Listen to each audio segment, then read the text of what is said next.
Duplo, imagination growing up. I think that people these days just don't know how to entertain themselves. For Christmas, Woolworths is right up your street. At 4 o'clock, it was time for tea. There was bread and butter. There was always a fresh egg apiece. And Mum used to bake a pie. If there's one thing she's taught me to do, it was how to make a proper cup of tea. I drink Yorkshire tea nowadays. Yorkshire tea, like tea used to be. In this week's Sunday Express, your exclusive Royal Astrology Extra, Marjorie Orr looks into the future to see what 1993 has in store for the royal family. Plus, look ahead to 14 days Christmas viewing with our free 32-page colour guide to the best programmes to watch over Christmas and the New Year. And your chance to win TV satellite systems from Radio Rentals, plus many more prizes.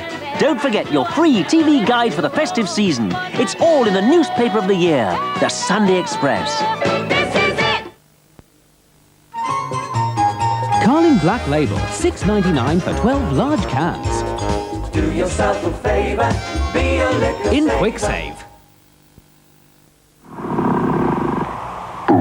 Open the door to the festive face of Central.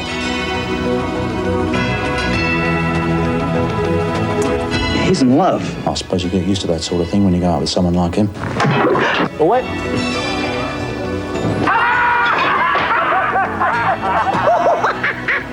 What's so funny? I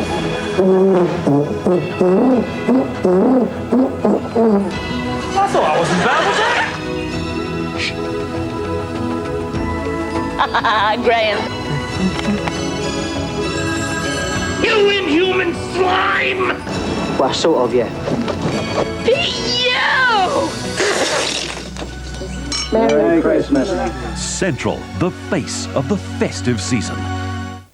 The top international snooker stars are preparing to contest the Colite World Match Play Championship at the Dome in Doncaster. We'll be there to cover the opening frames in the first round on Central tomorrow afternoon at 1:40.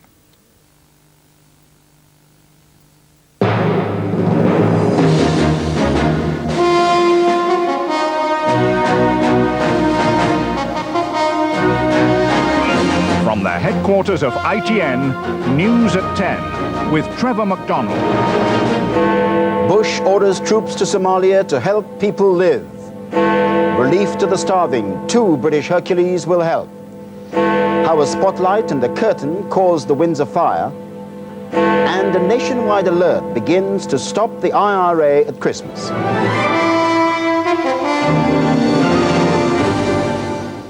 Good evening. With the ringing declaration that some world crises can't be resolved without American help, President Bush today ordered 28,000 American troops to Somalia.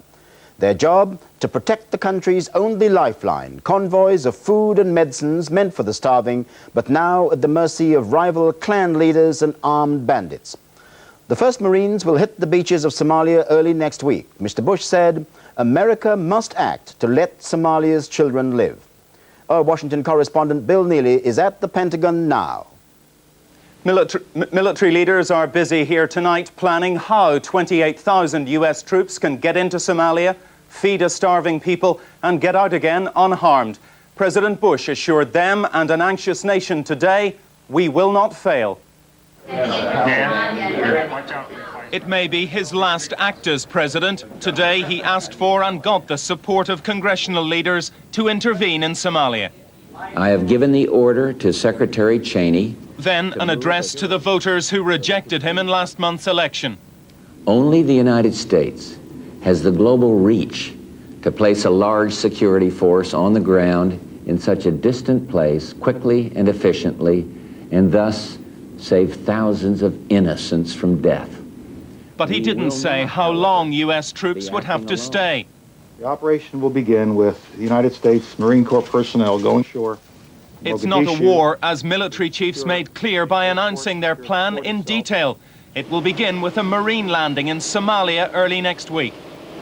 With backup from 4 warships, 1,800 US Marines will land to secure ports and airports.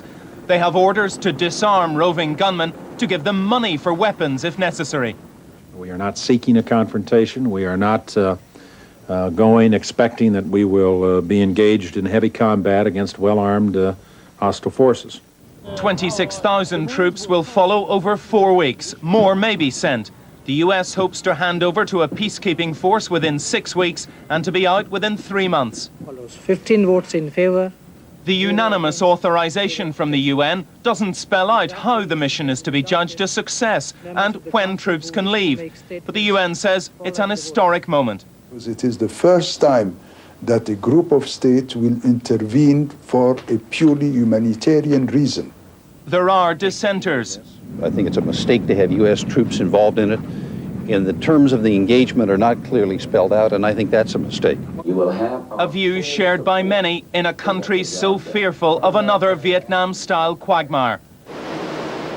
The US is hoping the sight of its troops in overwhelming force will intimidate armed Somalis and prevent trouble.